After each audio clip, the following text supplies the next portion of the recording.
Kalau kita lihat kan memang proyek strategis nasional atau PSN di Bulungan ini menjadi peluang besar begitu ya Pak. Bagaimana sih pemerintah daerah mengoptimalkan PSN untuk meningkatkan pendapatan asli daerah dan juga kesejahteraan masyarakat di Bulungan? Ya, memang bagi kami di pemerintah daerah bicara tentang PAD itu menjadi sangat krusial, sangat penting hari ini seiring dengan perkembangan Kabupaten Bulungan dengan berbagai macam investasi termasuk PSN. Dan tentu memang ini proses yang panjang Mbak Sania, tidak bisa kita bicara hanya dalam 1 tahun, 2 tahun. Tapi kita berharap nanti ketika kawasan industri misalnya yang berstatus PSN ini sudah benar-benar maksimal berjalan, ya tentu itu secara multiplier pasti akan memberikan dampak terhadap sumber pendapatan asli daerah.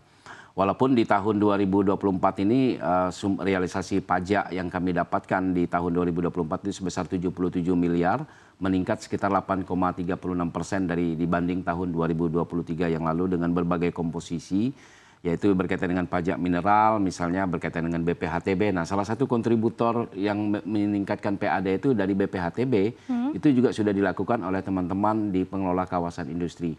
Jadi memang ada kewajiban di tahun 2023 yang lalu tidak kurang hampir 68 miliar BPHTB yang dibayarkan oleh pengelola kawasan dan itu masuk ke dalam penerimaan asli daerah dalam hal ini dalam bentuk pajak. Demikian juga dengan pajak-pajak restoran yang memang menjadi kewenangan kita.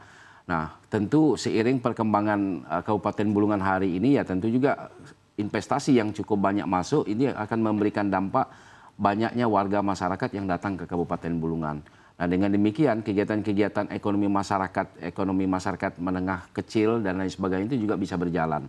Nah, termasuk juga dari aspek perhotelan, kegiatan-kegiatan pariwisata misalnya ataupun kegiatan transportasi yang diusahakan oleh masyarakat itu juga merasakan dampak seiring dengan kemajuan ataupun pertambahan penduduk.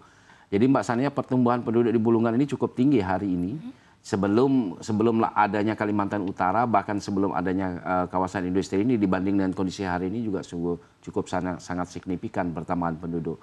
Dan itu juga menjadi potensi penerimaan bagi pemerintah daerah. Oke, ini kalau kita ketahui kan ya berdasarkan Google begitu ya, ini sumber mata pencaharian masyarakat Bulungan kan rata-rata adalah pertanian dan juga pertambangan. Ini sejauh apa sih Pak dampaknya hingga sekarang dan apakah selain sektor tradisional ini ada sektor-sektor lain yang dikembangkan dalam sumber untuk menerima pendapatan asli daerah yang baru? Ya memang kalau kita bicara beberapa sektor ini kan memang kompleks ya Mbak. Tidak kita bisa bicara misalnya keunggulan. Memang kalau Kabupaten Bulungan secara potensi itu memang dari sektor pertanian dalam arti luas. Dan alhamdulillah tahun ini kami mendapatkan support dari pemerintah pusat melalui Pak Menteri Pertanian. Itu kurang lebih ada 4.600 hektar kawasan pertanian di Bulungan yang kita lakukan optimalisasi lahan.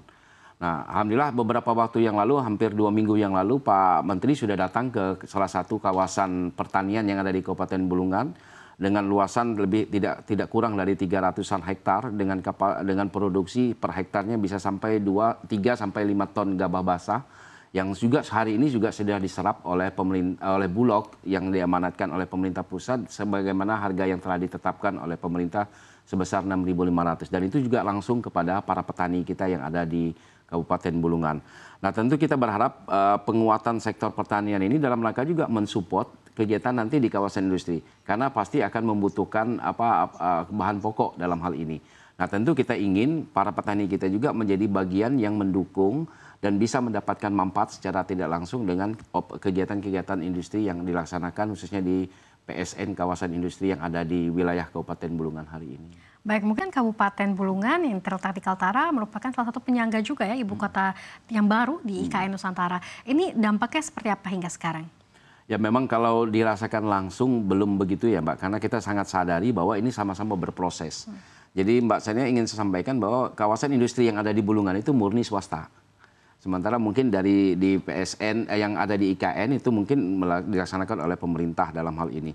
Nah tentu ke depan, tentu dengan kawasan industri yang ada di Bulungan, sektor pertanian yang kita kembangkan hari ini di Kabupaten Bulungan, tidak hanya dalam rangka untuk pemenuhan di Kabupaten Bulungan. Paling tidak itu menjadi bagian support yang nanti bisa menjadi kontribusinya Kabupaten Bulungan atau Kalimantan Utara kepada Ibu Kota Nusantara nanti ke depannya.